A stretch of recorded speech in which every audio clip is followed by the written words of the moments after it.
Welcome to Our Hometown, the show where we take an in-depth look at some of the people and organizations that make this area unique.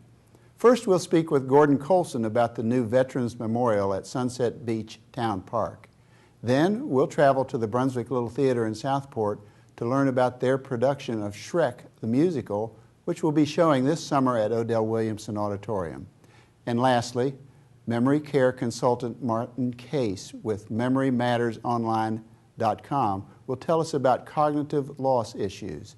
So stay with us for the next half hour as we explore our hometown.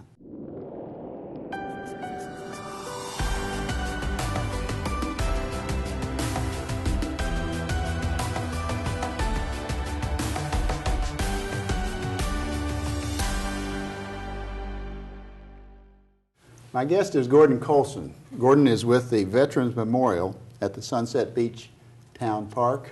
Gordon, welcome to our show. Thank you, Jim. I appreciate it. You and those with whom you work have a great story, and it started a number of years ago. Tell us how the idea of a Veterans Memorial really got started.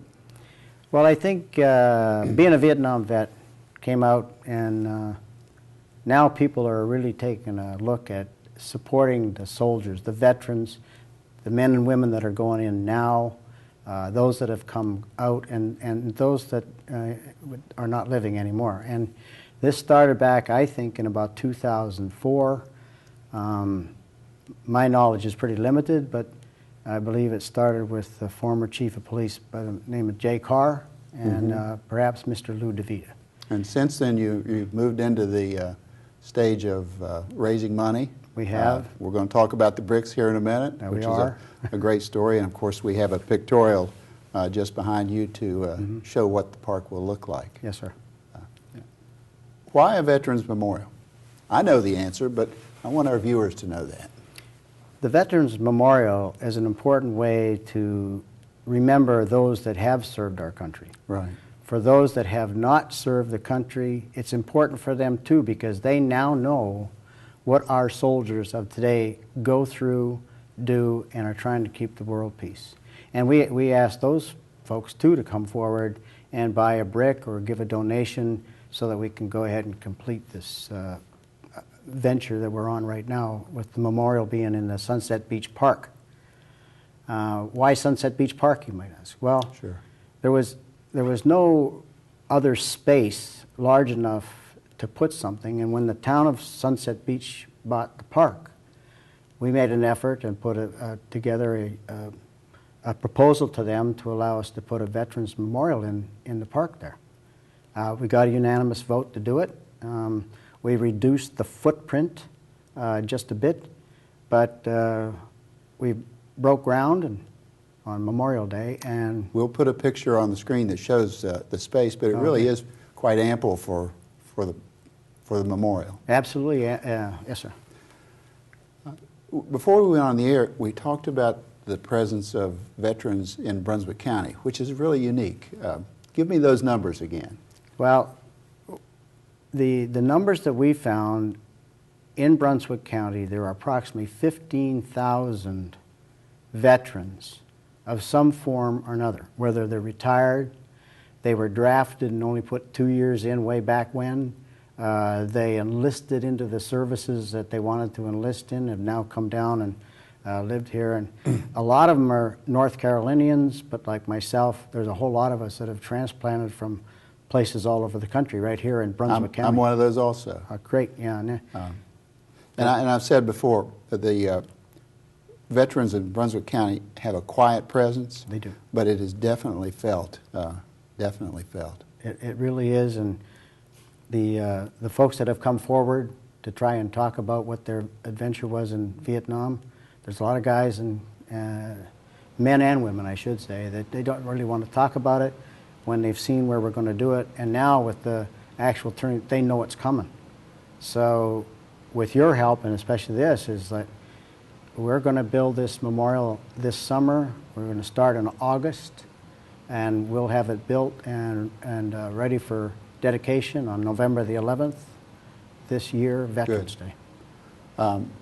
It's an awesome project. I'm so much in admiration of you and your group. Let's get back to business and talk about the sale of bricks. That's Okay. important. Tell us about that. And of course, we have some here. Yeah, these bricks that you're seeing on the camera here, the smaller one is the 4x8 brick. That's $100. The bigger brick is an 8x8. It's $200. And on our brick forms, when the folks make them out, sometimes they want to just put their name, you know, or somebody else, and it doesn't fit. So you have the option to buy a $100 brick or a $200 brick. And then we also, if we take 4 of those 8x8 bricks, it's called an array. Okay. And that array is $1,500. Now what that does for folks is they could, you know, you take those and you can, we're working with our brick team down in Florida, and it's a special make. And basically what those people are doing, they have a lot of people to put on it, or a lot of stuff to say, and So it allows you to tell more of your story. more of the story. That's correct. And where would those go? And I don't know, we have the pictorial here. Yeah, in the pictorial, these are the floor of the monument, Jim, and the pathways going in, there's 3 entrances there. They'll be made up of the 8x8 bricks. Okay. The 4x8 bricks they are the real big foundation of this thing, and we'll be selling bricks for a long time. But right now, I'd like to tell everybody that we are in the process of. We've already got 404 bricks, a combination of the 4x8 and 8x8, that we have proofed what the people have given us as information.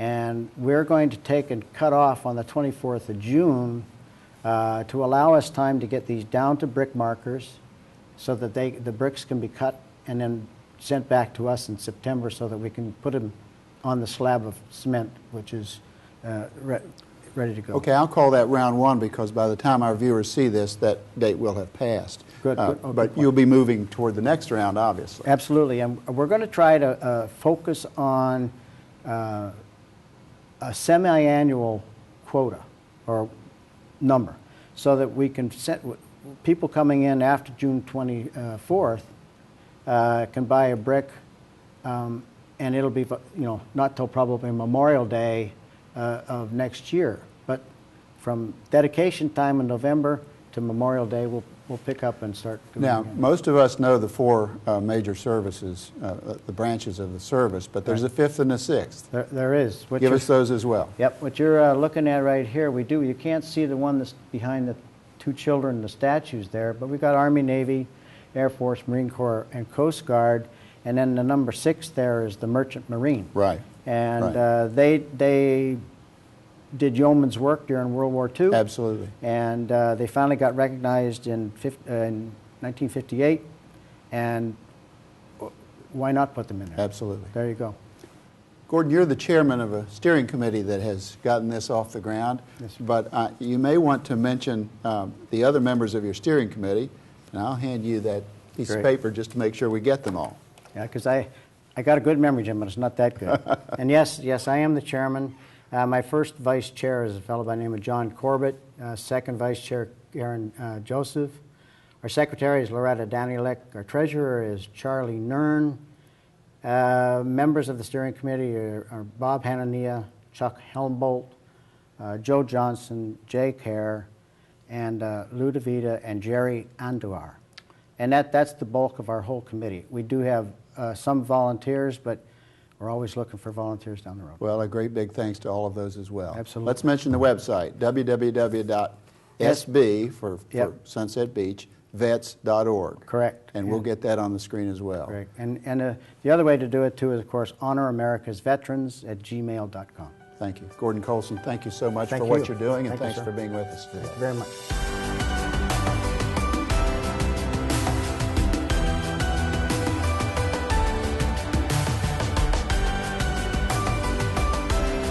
We're filming off-site today. We're at the Brunswick Little Theater in Southport. They are preparing for the summer production of Shrek, which is their major production. Now, for our viewers, keep in mind that while we're here at the Brunswick Little Theater in Southport, the actual production is to occur at the Brunswick Community College Odell Williamson Auditorium. So we're here to see the director, the others, and some of those already in costume. So let's take a look. Okay, we're here on the set of Brunswick Little Theater, and it's my pleasure to interview three of the creative minds behind Shrek. To my immediate left is Cal Chang. Cal is the director. Michael Stringer is the musical director. And Jen Appalucci on the far end is the creative designer. Did I get that right, Jen? Costume designer. Costume designer. I knew I'd missed that. All right, we thank you for being here. Cal, you've directed this play before? Yes, I have. Tell us about it. At that time, it was for a summer theater, and it was for older teenagers and kids just out of college who are always looking to fill their summers with something. So we had a group of, I'd say, 40 kids who came and auditioned, and we put on Shrek. And this one's going well. It went well. And this one is going well. And this one is going extremely well. Extremely well. Yeah. You've directed before, I'm sure. I have, for more years than I really want to say. About 35. Fantastic. Yeah. We're glad you're here. It's Well, terrific. so am I. I'm thrilled to be part of this. Great. You know. Michael, much the same would be said about you. You're a veteran of stage and theater, am I right? Yes, sir. Yes. Tell us more about it. I think this is my 11th show as music director for Brunswick Little Theater. Fortunate enough last year to do Into the Woods, which is mine and Jenny's favorite show of all time. So we were glad to get to do that. You're also a band leader, Yes, am I right? yes. Tell us about that. Well, I'm a conductor for the Brunswick Concert Band. Just Fantastic. had our last concert about a month ago. Yeah. And very enjoyable as well. I was just going to say I'm glad to be working with Cal. It's nice to have him in the mix. That's great. I bet both of you leave one show and go to the next, right? As does Jenny. She does. Jen, you're a veteran of Brunswick Little Theater. You've been around quite a while, notwithstanding your relatively young age. Oh, well, yes, I'm so young. You are compared to us. Where do you come up with the ideas for all these costumes that we're about to see? It's unbelievable. Well, you know, on a show like this, when it's based on a movie and then based on a fairly well-known Broadway production, there are certain expectations that you have to meet with regards to the main characters. Sure. So, certainly, you draw a lot of inspiration from that material. But then with some of the other costumes, the less well-known characters, there's a little bit of room for creativity, and so I just kind of, you know. You start months in advance of the show. And you must have others that help you. I do. I have a great team of people who've been sewing and hot gluing and, you know, burning themselves, dyeing their hands pink. Great. Yes, sir. Right, they are pink. Well, thank you all. We're going to take a quick break, and we're going to move on stage and see some of your actors and some of your costumes. Yeah, I'd like to introduce to you three of our new friends, and they'll be on stage for you in a moment. That'd be great. Great. That'd be great. Thank you. Oh, hello there. I'm Shrek. And I live in a bog by a tree. Which is fine because it's nasty and I like nasty. Now, what happens is, a long time ago when I turned 7, my parents sent me away. Literally the last thing I ever heard was, "Watch out for men with pitchforks." So I went wandering off on my lonesome, all by myself, until I found my bog, and it was lovely. Lovely. And then all these people interrupt. And it's a big, bright, beautiful world for all of them, but not for me. Oh, you think you had it rough? On Christmas Eve, my parents sent me away to be locked in a tower guarded by a fire-breathing dragon. There was nothing there. Bare essentials, army cot, a hot plate, and a chamber pot. So, I think I got you beat. Oh yeah? You run out of shampoo a few times? You never had people chase you with torches. They burned my britches. I had a flaming hiney. And locked away in a tower. Ah! People don't ever judge you when they meet you. Look at that big, stupid, ugly ogre. And that's why I'm better off alone. Well, fine. Be that way. Whoa! Shrek!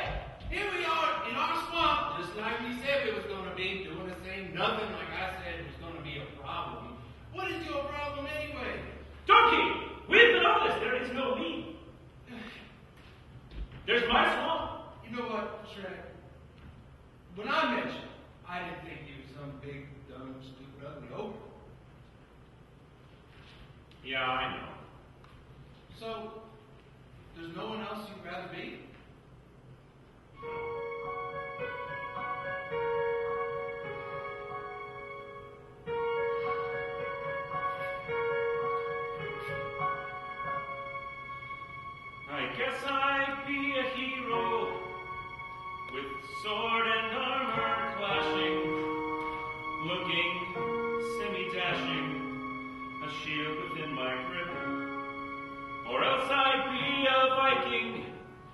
lead a life of daring, while smelling like a herring.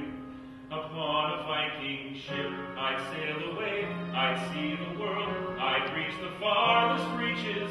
I'd feel the wind, I'd taste the soul of the sea, and maybe storm some beaches. That's who I'd be. And over always hides, and over space is known, and over always stays in the dark, and all alone.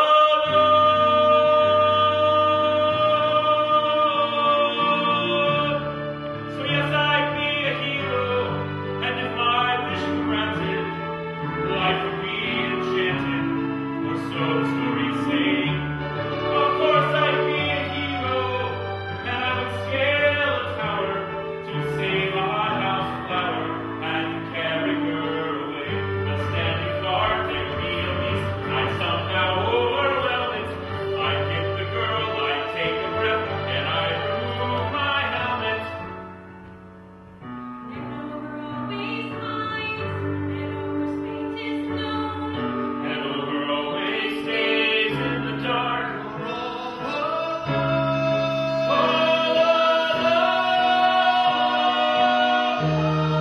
So yes, I'd be a hero, and if my wish were granted, life would be enchanted, or so the stories say. Of course I'd be a hero, and I would scale a tower to save a hothouse flower and carry her away. A perfect happy ending, that's how it should be.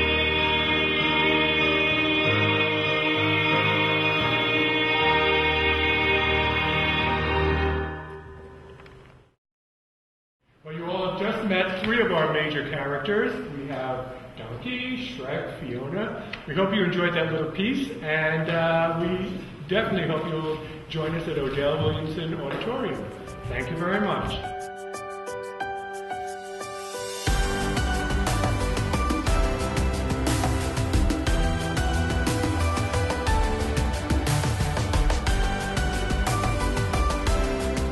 My guest is Martin Case. Martin is with Memory Matters Online, and for lack of a better term, Martin is what I call a memory care consultant.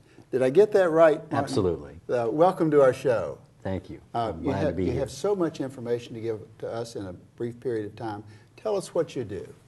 Basically, I do care planning, I do assessments, I do education. That's how you and I ended up meeting, was I speak in public about what we're finding with dementias, diagnostics, what type of care, where we're headed as an industry. Right. And I do care planning, and I carry a caseload. So once somebody comes to me, I help develop a plan so they can go forward. You have patients or clients, I'm not sure Yes, what, I do. what you call them. I have clients. Clients, and you work with those that either have or may have or are concerned about cognitive loss. Absolutely. And cognitive loss may not be exactly the same as Alzheimer's, but many of us attribute the two as the same. Am I right? Yes. Pretty close. Yeah. Martin, give us a snapshot of the difference between a small memory loss and Alzheimer's disease. Our audience. I'm glad you asked that. We have so many seniors, and we wonder sometimes, are these things occurring to me? Right, and in fact, they happen to everybody. Okay. It's normal human behavior, most of the time, people think they might have an issue. They say something along the lines of, I can't find my keys all the time. Sure. That's not a big deal. Right. You know, we all do that. We all lose names. We all lose words. We come up and we go, I can't think of, if you find that you forget something, and then either somebody reminds you and you get, oh yeah, that's what happened, or if you find that later on down the road, you remember by retracing your steps where your keys are and that sort of thing, that's not an issue. When you wake up and you find that you can't find where you put your keys and discover they're in the refrigerator, we might have an issue. Sure. We either have to skip the alcohol tomorrow night or something along those lines, and we might have some cognitive decline. However, most times when you've walked into a room and can't figure out what you're there for, that's very normal behavior. Okay. There's a lot of science behind why that happens, but when you've discovered that you cannot remember something, or it's consistently that you cannot remember and it doesn't come back to mind, you need to see somebody right away. Okay. That's a good distinction. That makes sense to me. Okay. You sent me several articles, some of them technical, and time doesn't permit us to get into that, except to say that in Alzheimer's research, some of the researchers are looking at a broad variety of items that can help us rather than a single cure. Tell us about that. Well, just like, as you and I have talked about, just like with AIDS, cancer, cardiovascular issues, we discovered in medicine that we can't just take a single pill. Right. There's no silver bullet. And they've begun to branch into the idea that we're going to have to change our lifestyles. We're going to have to add some things to what we do and take some things away. So it's a host of issues rather than just one cure. Right. It's a cacophony. It's a whole cornucopia of stuff. And Dr. Bredesen out of UCLA, the Buck Institute in UCLA, has actually got a published paper that has really shaken up the overall perspective of how we do this. And he's had some very great success in what, by all documentation, by the results, although it's heresy, he's actually been able to reverse cognitive loss. Okay, tell us in layman's terms what the 4 or 5 or 6 or 7 major items are that we might do to change to improve our mental health. One of the main things, One of the main things you want to do, I personally would highly recommend daily getting out, and getting out whether it's cloudy or not when it's raining necessarily or inclement, but when it's cloudy or sunny, getting out and taking a walk for 30 minutes. Now that doesn't mean a treadmill, does it? No, because you're outside, you get vitamin D. We're actually supposed to be outside. We're not supposed to live inside buildings. Good point. And so that would supply a lot of vitamin D. It's hugely important in our physical maintenance and cognitive maintenance, and getting our cardiovascular system moving. We get to clean out some of the gunk that would go on if we don't end up staying active. Now, before we went on the air, we talked about sugar, and I am astounded, and I think our viewers will be astounded to know how much we Americans consume of sugar. Tell us about it. Yeah, it's actually shocking.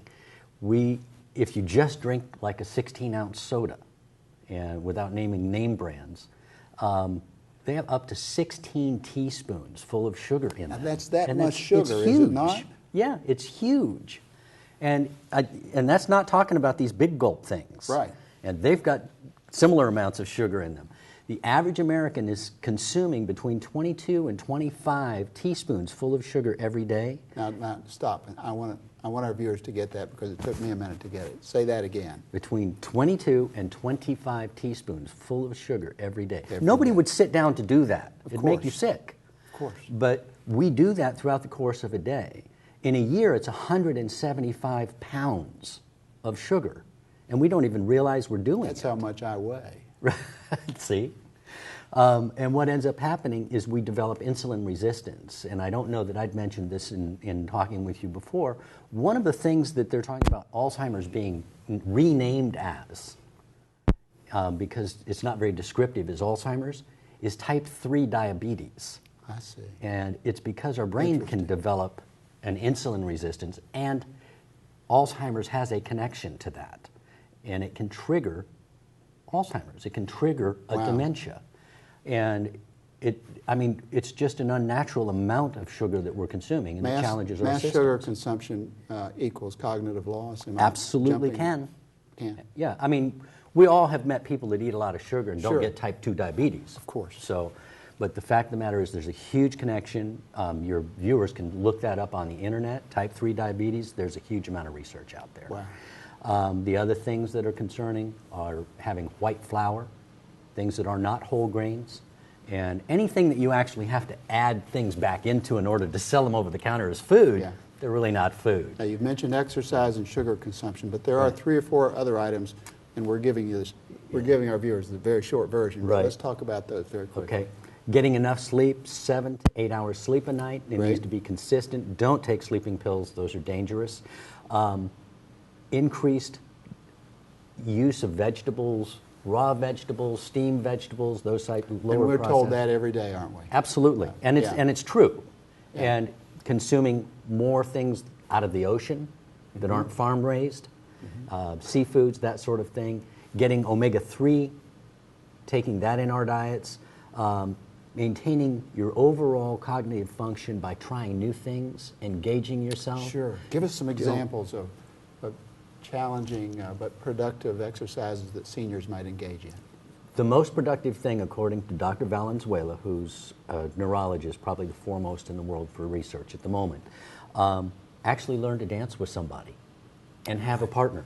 It engages more areas of the brain than almost anything I else. told my wife that after we spoke. Did you And start dancing? Well, she loves to dance, Uh-huh. so it's my job to dance more with Is her. that right? Well, if she's a professional dancer, it won't have quite the same balance to it. But if it's something we're learning and engaging in that requires some thought process, Sure. it's very helpful. It cross-wires things and makes it so that our cognition is Fantastic. maintained.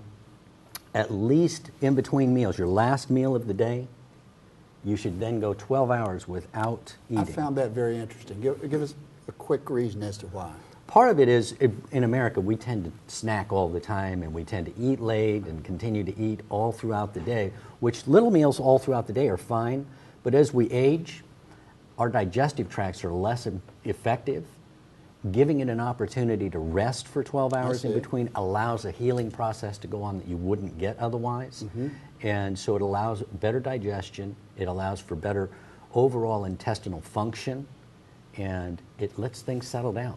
So Right. if you've spiked the sugar throughout the day, you get a chance to settle it out. I that sort of understand. thing. Martin, this has been so interesting. In the minute or two that we have remaining, let's talk about baselining. Now, tell Okay. us what it is and who can benefit from it.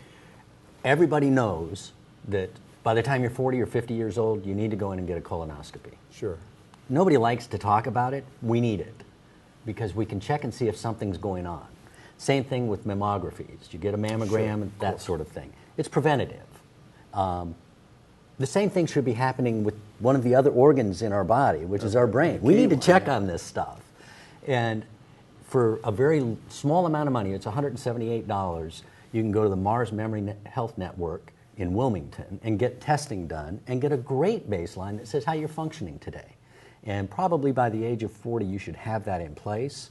If you haven't and you're much older than that, like me, it's not too late. We can still get that checked out. 99% of us haven't done that. That's right. But it's still an opportunity for those of us. And we can see at that point, even then, wherever we find it, that's the best place to get the diagnostics done. If you haven't had it done, get it done. And we'll see if you're functioning perfectly normally, if there are things we need to look out for, that so on and so forth. If the diagnostics find that there might be something going on, if you catch it early, there's a lot we can do. That's what we want to hear. Say that one more time. No, really. If you get the testing done and we find that something's going on, if we catch it early, we can do a whole lot with this disease process. Sure. We can actually, according to Dr. Burdesson, we can turn it around. We can stop it. Yeah. I know according to Valenzuela, and there are several other fabulous physicians now that are on the same boat, on the same road, we can stalemate this stuff. This has been a fascinating interview. Martin Case, thank you for being with Thank us. you I've very really much for enjoyed having it, me. and our viewers will enjoy it, I know. Thank you. Thank you very much for having me.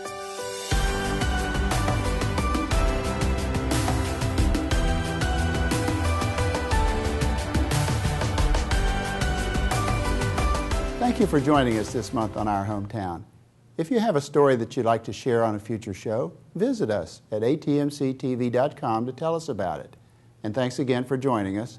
Tune in again next month as we explore more of Our Hometown.